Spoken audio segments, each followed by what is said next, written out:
What do you two? Welcome to Hip Hop World. It's your boy Papa Benji. We are back with another visual today. Y'all know these visuals get very critical. Without further ado, God is good and God bless every single one of y'all with the most positivity and prosperity in your aura. Make sure y'all take the time out to join that membership and subscribe on that YouTube, that Twitch, and join in on that Discord family. We are on our road to 50K on YouTube, and we on our way to 50 subs on Twitch. So make sure y'all come and be a part of the Mafia as well. Family merch is on the way as well. Grab some Zaza popcorn, whatever y'all need to relax, and let's get it going. We got a Dr. Insanity. Mother catches son bringing chopped up body into her house. That sounds crazy as fuck.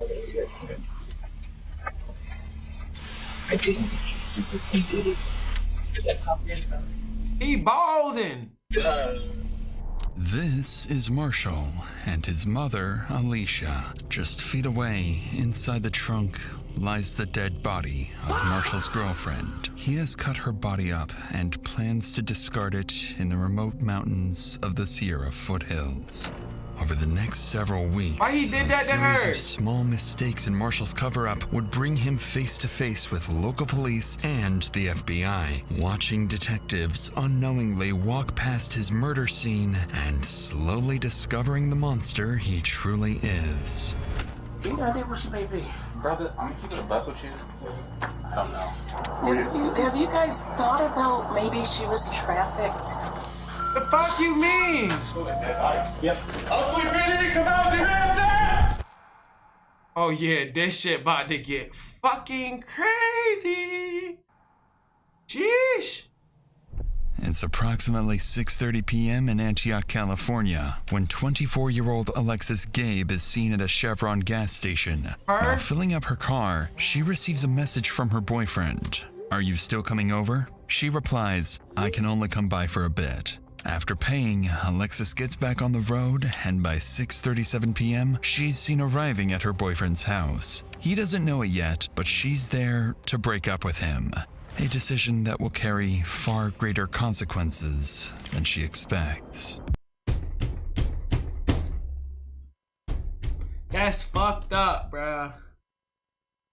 She was a tough cookie, boy. She walked up to the man and said, "I don't want to be with you." Shit, it only took a few solid ones to be able to do that now. I ain't gonna tell you. 2 hours pass. Then Alexis's car is seen leaving Marshall's house, but something isn't right. The vehicle takes an unusual route, one Alexis never uses to get home, and just 12 minutes later, roughly 6 miles away, it pulls into a quiet residential neighborhood. A masked figure steps out of the car, noticeably larger than Alexis. Moments later, her phone pings, "Did you make it home?" And as the figure disappears into the distance, Alexis is never seen or heard from again. That's fucking crazy. That's crazy. Wow. Sheriff's Department. Sheesh. Is this a family member or friend? Family member. Sister. And how long ago did you last talk to her? No one's heard from her since she went to see her ex-boyfriend last night at 8:30. And she's not answering her phone or anything? No, it's going straight to voicemail.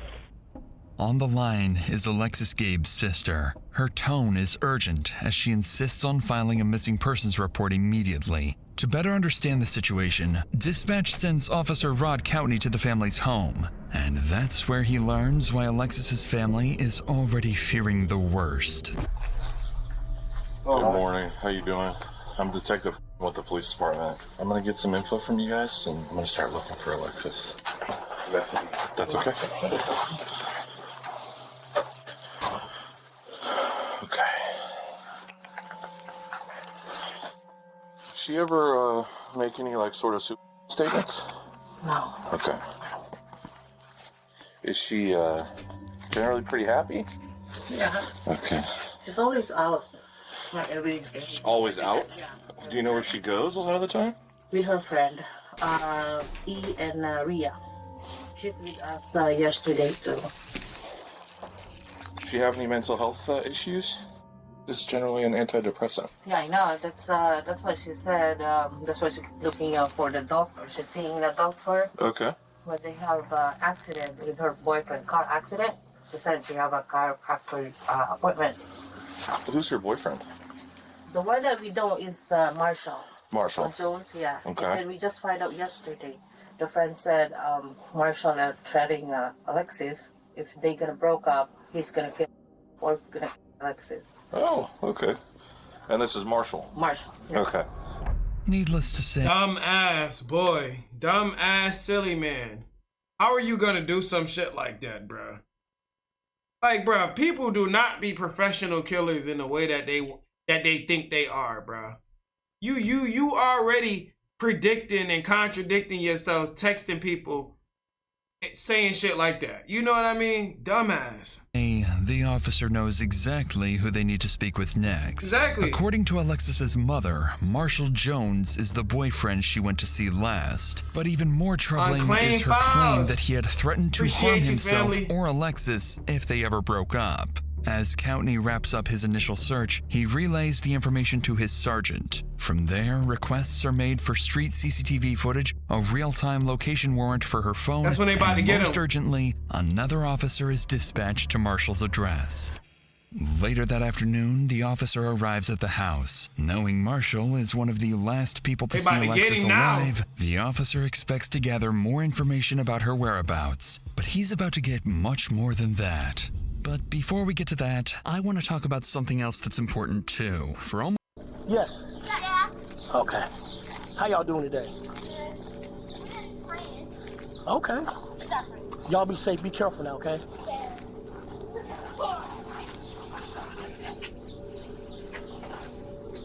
Good officer, good officer.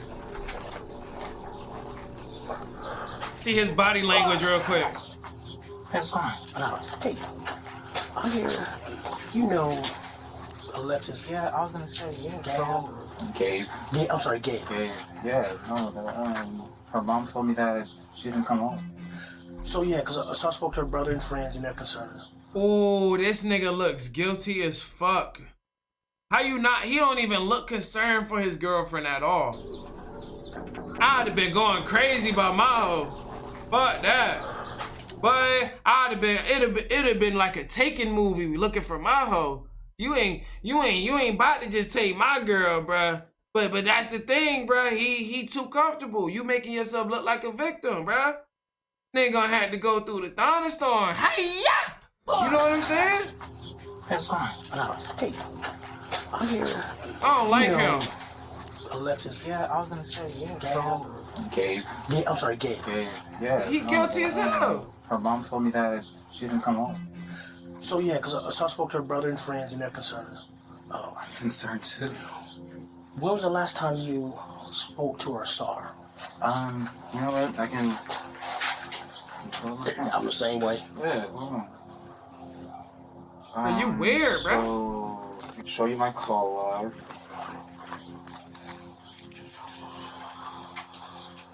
I talked to her throughout the day yesterday. I want to say 6:38 is when she told me that she was outside. He give me David vibes. This nigga gives me David vibes, y'all.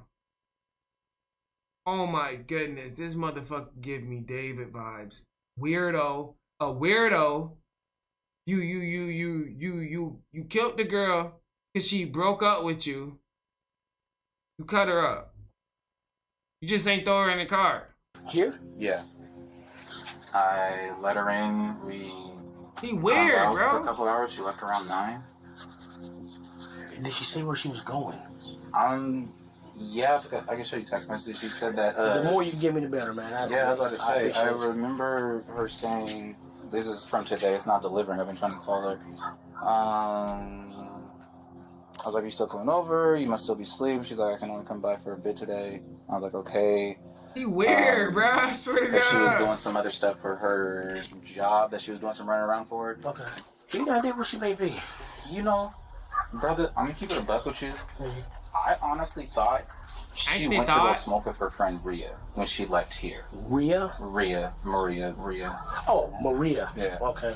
I thought she went to go smoke with her because usually she won't tell me, you know, what she's doing until she's already doing it. So I thought she went there, but then when I kept on calling by like 11 and I wasn't getting anything.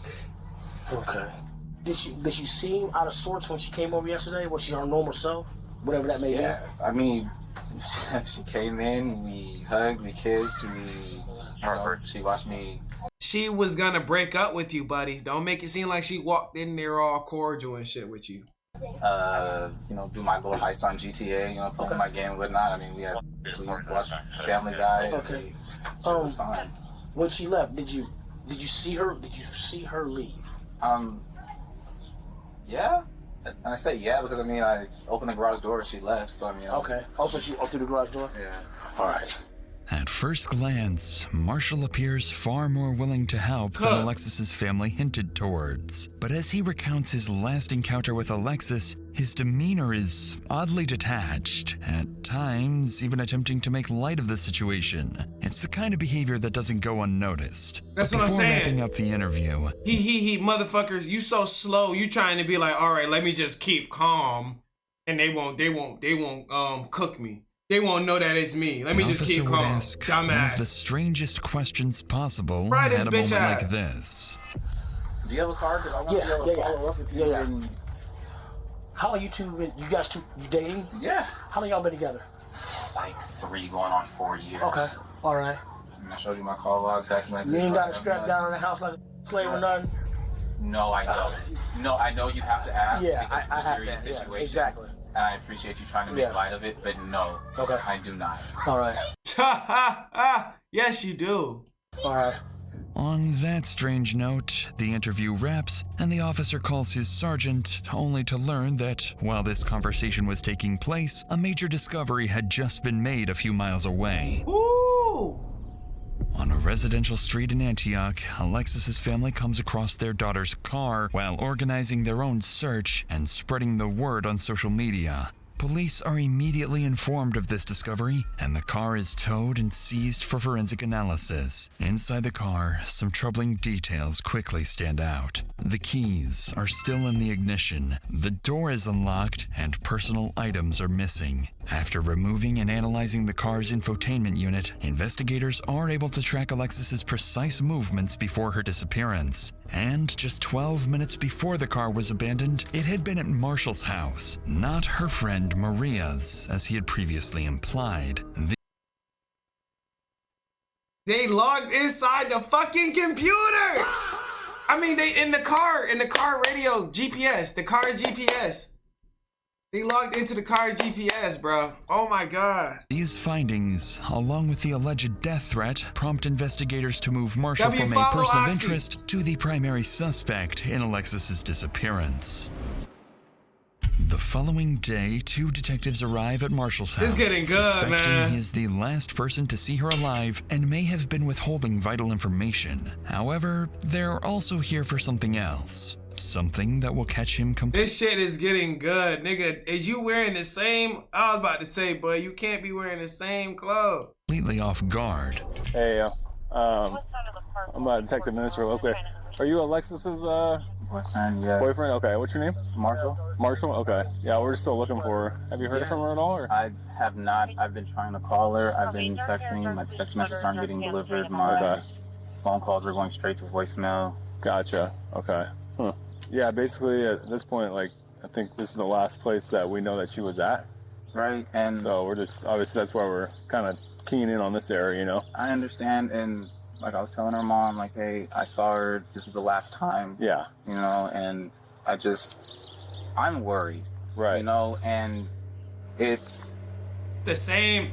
This nigga has the same type of tone the last time we talked to him. She's missing. And that just means that she's missing. It doesn't necessarily mean something happened to her, so I'm really trying not to let my mind wander. Her friends have, I'm not going to say they've been putting me under scrutiny, but they're making me feel like I did something and I didn't. Okay. Yeah, I mean, anytime boyfriend, right? And that's what I'm saying. Everybody handles stress different, and so we just want to rule everything out, anything weird to happen here. So, you know what I mean? Then we can move on to, hey, let's go look another area and see where she's at, I understand. Are you cool if we go inside and look around real quick? It's not my house, it's my stepdad's, so, right. I mean, I could call him really fast and see. Yeah, that's fine. Go ahead. Clearly uncomfortable with the request, Marshall agrees to call his stepfather, the homeowner of the house. And as they wait for his approval, detectives would slowly begin to suspect there's something inside the house neither Marshall nor his stepfather wants them to find. Hey, Dad. Now you throwing the stepdad under the bus. Shit, man. Fight your own battles, you little bitch. This went missing, and the police just want to go through the house really fast just to make sure that everything's fine. Is that okay? Okay. He said that one of you could go in, but he would like the other one to stay out here. No problem. Sure. You got a flashlight or anything? I don't. Yeah, me neither. You want to go in? Sure. All right. Hold that for me. All right. What's your dad's name? Leslie? Leslie? Okay, and that's the one you were talking to on the phone? Yes. All right, you said one of us would come in? Cool. Thanks, man. Do you want me to leave the door open? Yeah, that'd be For great. sure. For sure. Walk around. Why you walking around? Let him walk Anything around. of hers that's here? I mean, there might be some clothes that she left over. Okay. It's gonna be in my room. My room's a mess. That's fine.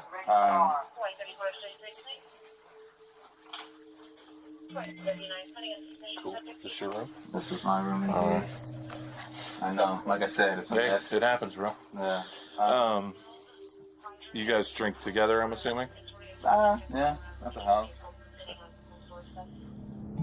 As the officer moves through the house, Marshall's room quickly stands out, left in complete disarray. And as he inspects the room further, little does he know, this very place holds subtle clues and will soon become a crime scene.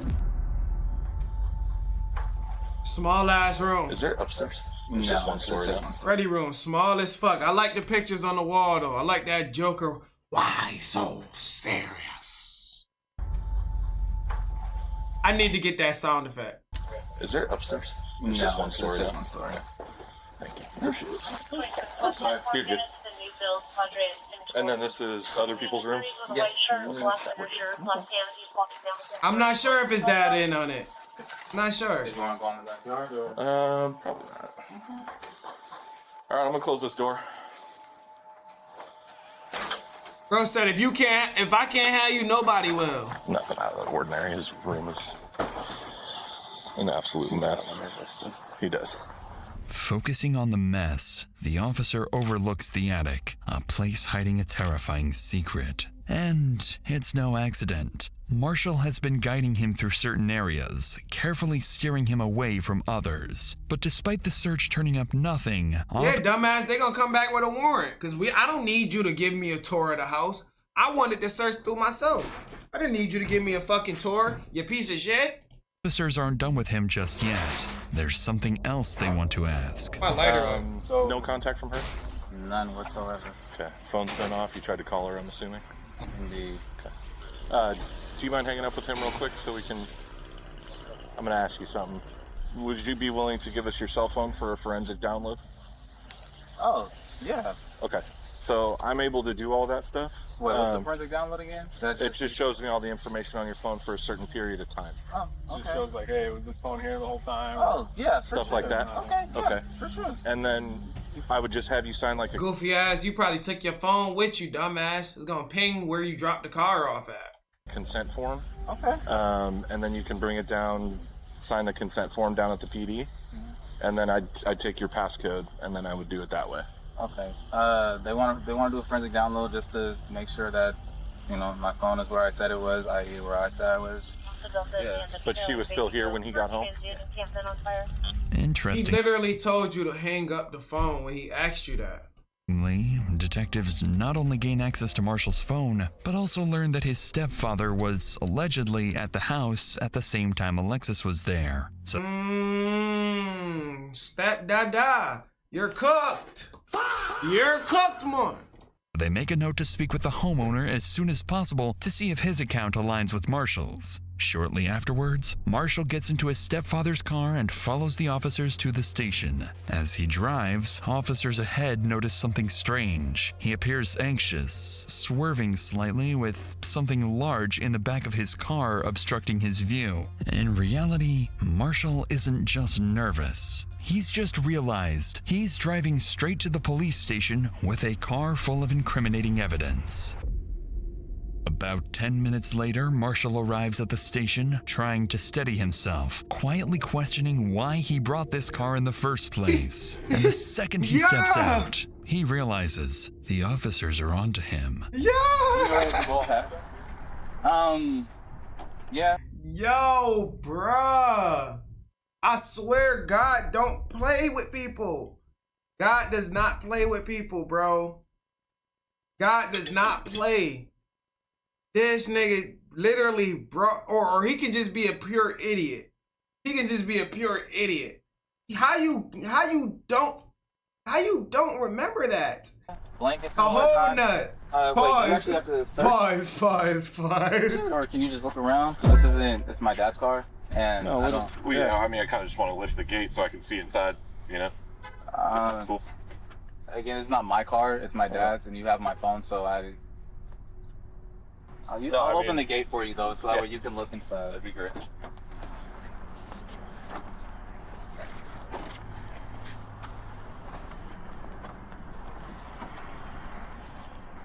We went to the drive-in, so tried to get Rumi some water. I mean, you can look in the bag. That's our Philly cheesesteak.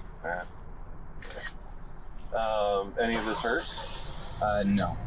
Because we would like to collect a DNA sample from her, right? So we have a reference on file. So was she back here? Yeah. Like, I don't. So is any of this like? None of this is her. I don't know. He dumb. Can we just take it? If we like took a blanket to.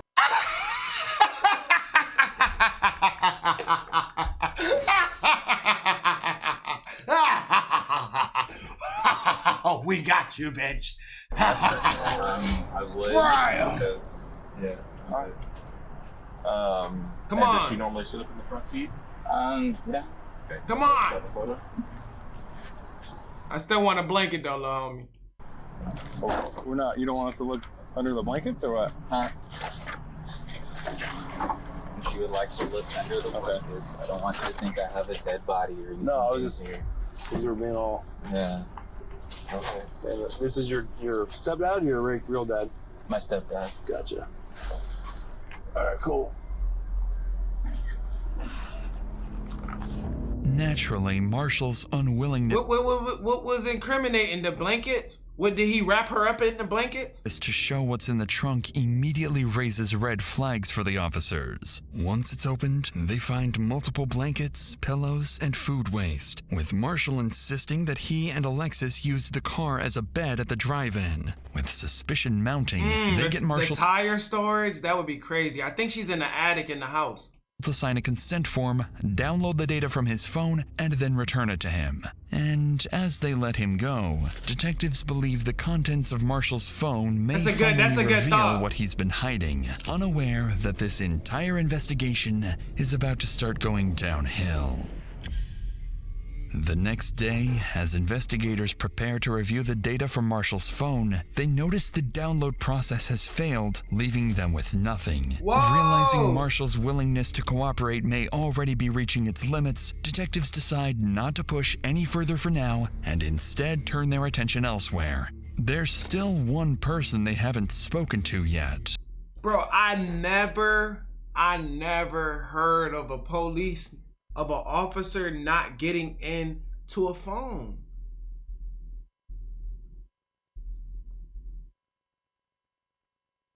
Nah, this not the one. This not the one.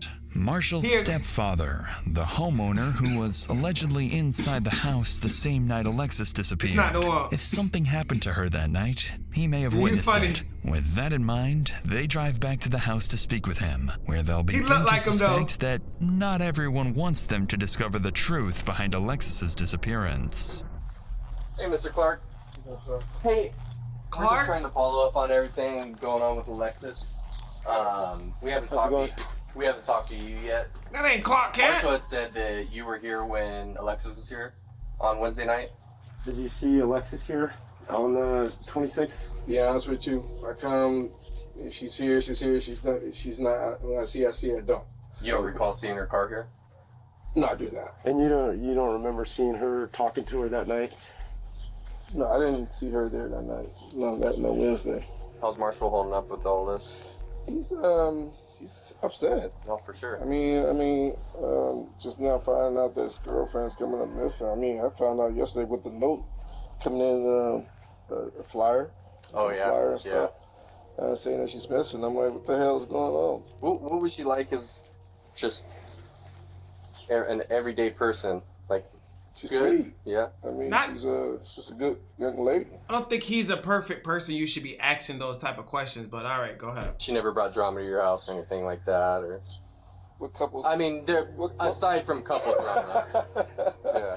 I mean, they never argued in front of me. But like, she never brought any outside BS to your house or anything like that. No. Is Marshall around? I know one of the detectives was trying to reach him and he hadn't returned his phone call. Marshall's not here. Last thing he said he's gonna go talk to his mom. Me and his mom don't really, conversate like that. With this information, he might be going police down. now know where to look for. Yeah, he might be fried. He might be fried because he was there during when it happened.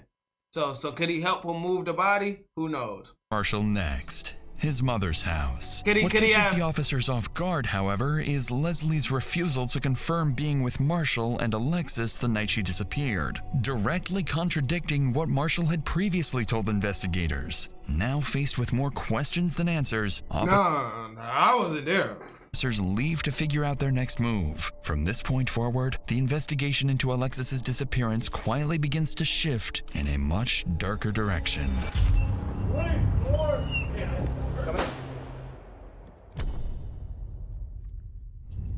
During the next several days, police visit Marshall's mother, Alicia Clark, looking for her son. But suspiciously, she claims she hasn't seen him since the night his girlfriend Alexis vanished. By now, investigators begin to consider a troubling possibility. Marshall may be on the run, and his family may even be covering for him. But their biggest piece of evidence is still to come. Just as the investigation seems to stall, CCTV footage is recovered from the route Alicia's car took the night she vanished.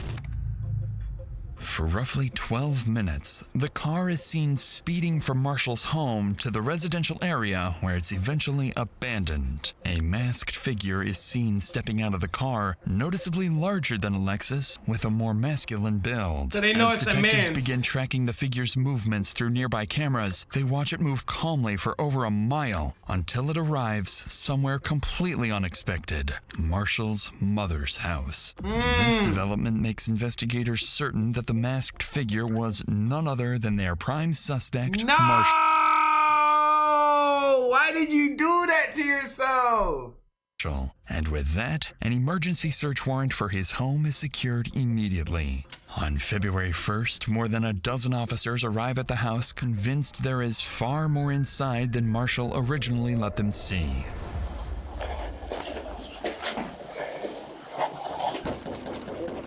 Yeah, he fried. Open up!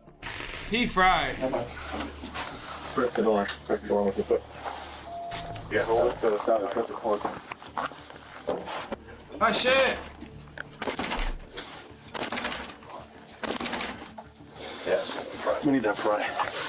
You got the fry? Fry bar? Oakley PD! Come out with your hands up! Hands up! Check the left, check the left. I got a door on the right. Check that door. Left's clear. Oakley PD, come out with your hands up! Search warrant!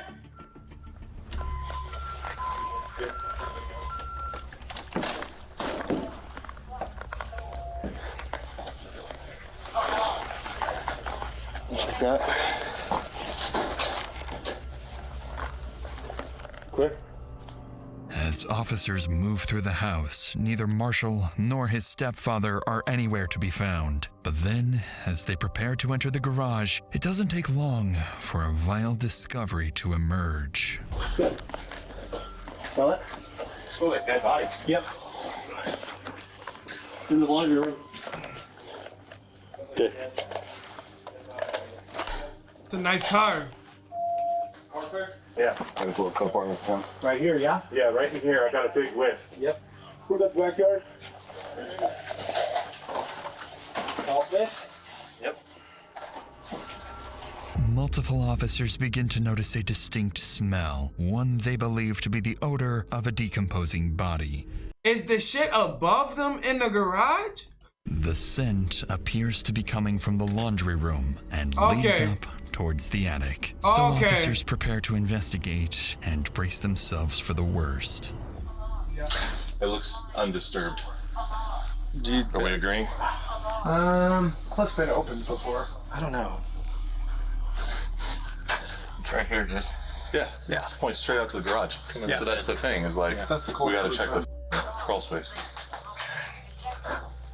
Did anybody check inside that SUV or take a peek inside? I didn't see anything. It's locked. Okay. Scott, I'm gonna have this door closed for a second. I mean, there's pathways where they walked for electrical, but I don't see. No footprints, no drag marks. Yeah, I mean, it's just you can see where they're walking, Okay. doing something, but I don't. Hey, they said they could smell something right where, kind of where you're at, Logan. Like there's a vent, it's coming from the vent kind of. Yeah, once we hit this area and start walking to the garage is where I smelt it. This motherfucker. What did do, Ash? This motherfucker caught a body. He caught a body, right? Didn't even leave with her. He put her ass in the attic, bro. That's crazy to me, bro. Does that look like blood and hair? Yeah. Let me see. Black hair. Look it.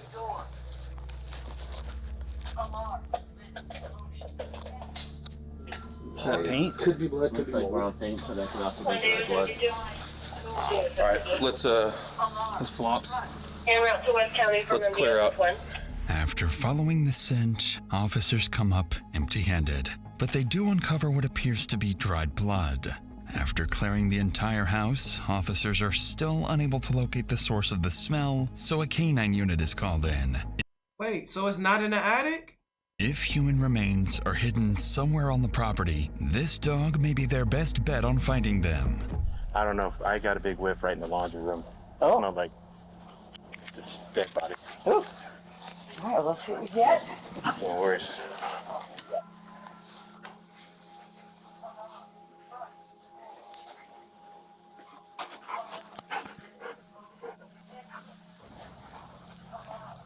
That's not good. So that had none of the other behaviors that we're looking for. Keep checking. Okay, good girl.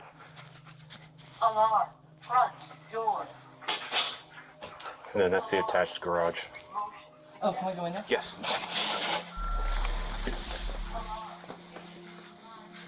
Dogs are very smart. Okay, good girl. Did you guys do that or did? Oh, I don't know. We didn't bring that in. That's fine. You saw her go up the wall here? Mm-hmm. Yeah. So it's just checking odor. As I said, you've worked canine, so we didn't get final. And that was the kind of thing where it's like, I have some weird odor, but it's not all of her behaviors, which was more what we had there. And of course, you and I both know there could be, you could have vacuumed up a tissue that had bloody nose. Yeah. And that could be. Okay, good girl. You want your toy? It's not saying to get your toy. All right, that's all we got. Somewhat surprisingly, the handler isn't fully convinced the dog has detected human remains. However, several indications suggest it has picked up on something suspicious, as it repeatedly returns to Marshall's room, sits in one spot while staring at its handler, and most alarmingly, begins clawing at the wall, a sign the odor may be coming from the attic. But even after multiple additional searches and nobody opened up I think they did. I might be tripping. With more canine units brought in, officers are left with troubling yet inconclusive results. small traces of blood, the presence of bleach and other cleaning supplies, and a missing shower curtain. Following these discoveries, officers secure the scene and begin working to obtain real-time location data for Marshall's phone, now fully suspecting they have a homicide on their hands. Over the next several weeks, officers are seemingly no closer to finding Marshall. Neither his mother nor his stepfather appear willing to cooperate they'll find the body. further. I But swear. every time the investigation seems like it's losing momentum, Alexis Gabe's family keeps pushing forward, pressuring police to find their daughter and bring her justice. That pressure soon begins to pay off when investigators finally obtain a real-time location warrant for Marshall's phone and discover he's moved to Vacaville, California, roughly an hour and a half from his home. After a quick check, they find out exactly where that location leads. This nigga ran. Knew you was a weirdo. I knew he was a weirdo. You ran, nigga. You guilty as fuck. His sister's house. So officers quickly head to her address. You ran to your sister's house? Hoping to find Marshall there. No? What's your name? Ariana. Ariana. I'm James. Nice to meet you. Nice to meet you. Obviously, you know why we're here, right? I do. When he got here, he was off. While he was here, that's when I saw the first flyer for Alexis. And that's when I started putting the pieces together, what could be. I said, tomorrow you gotta be gone. I want nothing to do with this. And his gun was underneath. I lost my... What you should have did, lady, you should have called the cops and said, well, that's your brother, so I would see why you ain't want to do that. What was their relationship like between Alexis and Marshall? So, it got toxic over the last year and a half. He was a lot more torn up about them breaking up than about her being missing. I will say that, irrefutably. Looking back on it, my brother does have sociopath and narcissistic tendencies about himself. Your mom and Marshall are close. Weirdo! Yes. Do you think that she's helped him out in any way? Will she get in trouble? I hope not. I mean, I hope in the end of all this, she'll be as cooperative as you are. Because ultimately, your brother made the choice that he made, yes. Right? So do you think he went to Vegas? No. I believe this is the number that he's using. If you guys want to take it, that's fine. Most worryingly for officers, Ariana seems to suspect someone else may be helping Marshall evade police. However, Ariana also gives them something significant, Marshall's new phone number. So after wrapping up the interview, investigators move quickly to track his location. This is when they discover that Marshall's phone is pinging all the way back to his mother, Alicia Clark's house. Sheesh. Up to this point, Alicia has been telling police she doesn't know where Marshall is. Yeah, mama, you getting booked too. Booked the mama, the daddy, and the son. Now, detectives begin to suspect she's lying and may even be actively hiding from police. Over the next few hours, police secure an emergency search warrant for Alicia's house. Officers rush to the location knowing full well Marshall could disappear again at any moment. But little do they know, the lead they're following is actually a setup. Really? Plot twist. Ugly police search warrant, come to the door. Hello? Dude, wait, no, that something like this would be a plot twist. That's okay. Let's open the door for me. Thank you. You're under arrest. Autistic daughter that sleep upstairs. I understand. Is she okay up there? She's okay. Are you able to wake her up and bring her out here for a minute while we service this warrant? I'm not actually. Let me see what I can do. Anybody else inside? After escorting Alicia and her daughter outside, officers move in to search the house, but they find no one else inside. They do, however, spot a working camera outside the home, one they immediately begin trying to obtain a warrant for. Despite Marshall's absence, the forensics team insists that his phone is still actively pinging inside the house. By now, investigators know something isn't adding up. So they prepare to question Alicia, starting with the very reason they're here in the first place. Where's the best place? Nice backyard. Talk to me. What's going on? So we're obviously here for a reason, and there's a couple of reasons. We're here for Marshall's phone. So we know it's here, but we don't want to tear your house apart too much. So if you could direct us to it, so we don't have to like mess anything up. Like where is the phone? It's upstairs in my closet in the green Hawaiian shirt. If you guys need it. Now I have a question. What do you guys need it for? You guys cloned it. So the cell phone thing, they went and did the download, but some of the files got screwed up, so we don't like, have everything. So we need that, and plus we know that he's had the phone after that. So that's the evidence that we're looking. Strangely, Alicia appears unusually cordial with the detectives, despite having her house breached. She's even admitted to holding a wanted suspect's phone, yet treats it as if it's nothing serious. By now, investigators are more than suspicious of her involvement. They're convinced she not only knows where Marshall is, but more importantly, what he did to Alexis. So, he's obviously not here, so you know where Marshall is? Hand to God, I do not know. I do not know. I've intentionally told him, do not tell me where you are. It's just this situation. I don't want to know. So you're distancing yourself? Oh God, no, not at all. Okay. Not at all. I just know this isn't who we are. You're going to jail. And we don't believe that. Yeah. You're going to fucking jail. You're going to jail. I hope they charge the mom too. Better not. We just. You guys are just doing your job. Right. We have to try our best to get answers right. Yeah. So that's why we do this. I'm definitely not distancing my son. You just told him, don't tell him where you going. That's like if you were as cooperative as they wanted you to be. As soon as he came to that house, you would have tried to hold him there and you felt him, get him detained or some shit like that. I don't know. Okay. That's not the reason. What do you know? I know that the two of them had a solid relationship. I mean, for Valentine's Day, I don't know what to do. He wanted to get her an edible arrangement. I couldn't afford it.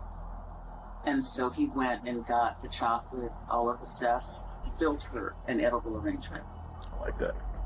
I mean, that's the kind of guy he is. Okay. I told him since he was younger, when you're dating, you want to make sure that you are so good to her that she's going to be comparing every other guy to you. Right away, this description of Marshall doesn't quite align with what investigators believe about their Well, your son is a fucking weirdo. Your son look like a weirdo, he act like a weirdo, he talk like a weirdo, that nigga's a weirdo. Suspect, especially given his sister's earlier claims that he's a narcissist and a sociopath. If Alicia Right. Them two different descriptions. is fully aware of her son's alleged crime, then defending his character like this is not only disturbing, it's something most people would find nearly impossible to do. Sensing this may be more difficult for her than she's letting on, detectives decide to shift their approach, appealing to her emotions, hoping that if this is all an act, it's about to break. Because, I mean, obviously, we're still looking. She's still out there somewhere. And things don't look good. Yeah, it's hard to look that family in the face and tell them, hey, look, we don't really have anything to tell you. Have you guys thought about maybe she was human? So, have you guys found that? She was the one that said that shit. The actual mother.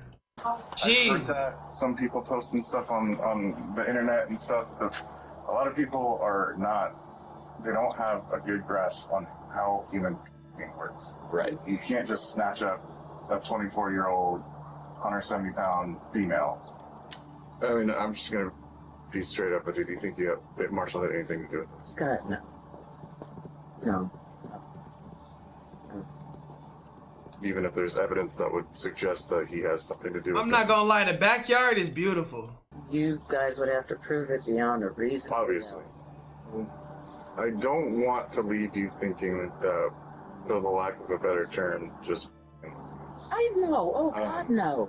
No, not at all. There's a reason.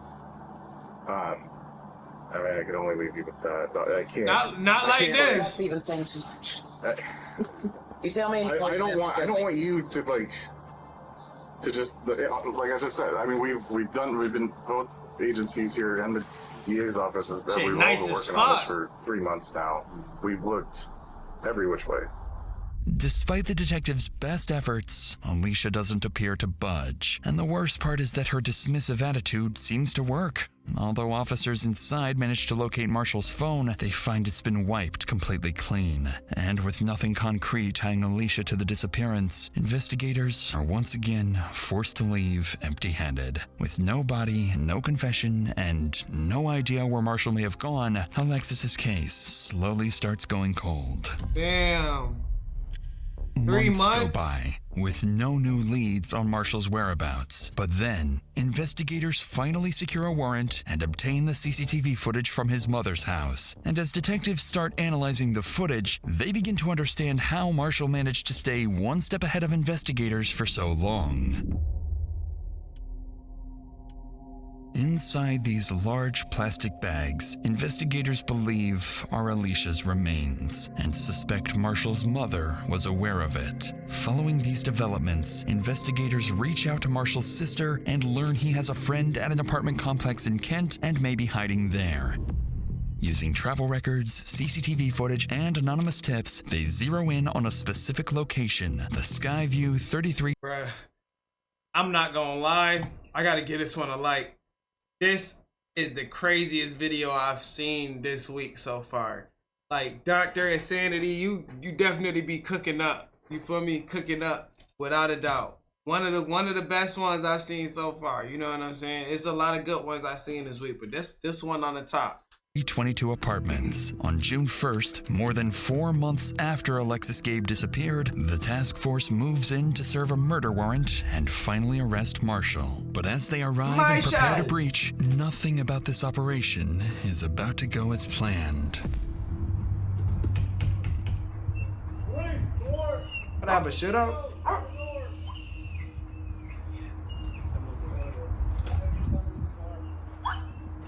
Finally found them.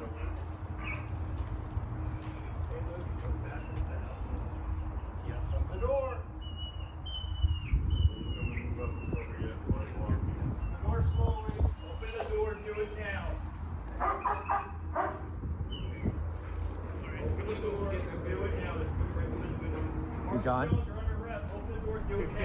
Come in. Oh shit! Yeah, came to the door with a knife. After emerging with a kitchen knife, Marshall is shot multiple times by 3 officers. Despite immediate medical aid, he is pronounced dead at the scene. The following day, Paul Beard, chief of the Oakley Police Department, holds a press conference, announcing that Alexis Gabe's case is now officially being treated as a homicide, and that Marshall Curtis Jones had been charged with her murder before being shot and killed. But any real sense of closure for Alexis's family would not come until much, much later. Right, bro. Bro, they still didn't get the body. Damn, this nigga is a fucking piece of shit. They still didn't get the fucking body, bro. Body still hasn't been recovered yet, bro. Body still sitting in that house. On November 3rd, while metal detecting near Jackson Road in Plymouth, a local resident discovers what he believes to be human remains and immediately calls 911. When officers... Oh! He discarded it over here. Wait! Arrive, they're left speechless. Scattered across the mountains are the remains of a young woman. A forensic odontologist is brought in and, using dental records, confirms the remains are those of Alexis Gabe.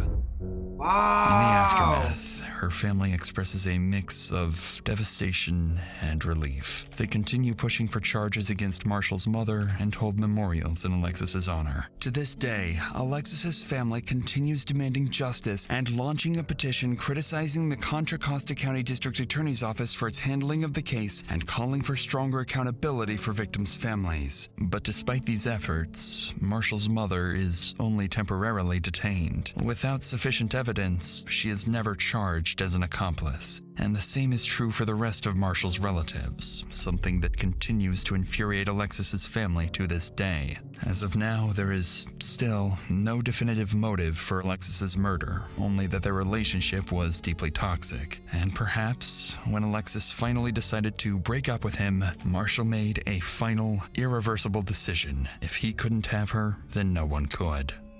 I literally, Take off your blindfold. bruh, I literally just fucking said that in the middle of the video, bruh. He on some shit like, if I can't have you, nobody can have you. That was the most fucked up video I ever seen, bruh. Now that's one of the most fucked up videos I ever seen this week. No cap. That was some fucked up shit, bruh. I'm not gonna lie to you, bro. That was some fucked up shit. W Dr. Insanity for that one, bro. That was very, very insane for sure. I'm not gonna lie to you. God rest that lady's soul, man. God rest that lady's soul. Old boy gonna have to deal with God and Satan himself. You always hear stories of crazy ex-boyfriends that women tell. Yeah, bro. Never hope it get to this point. You know what I'm saying? Y'all be safe. Y'all be safe out here too, man.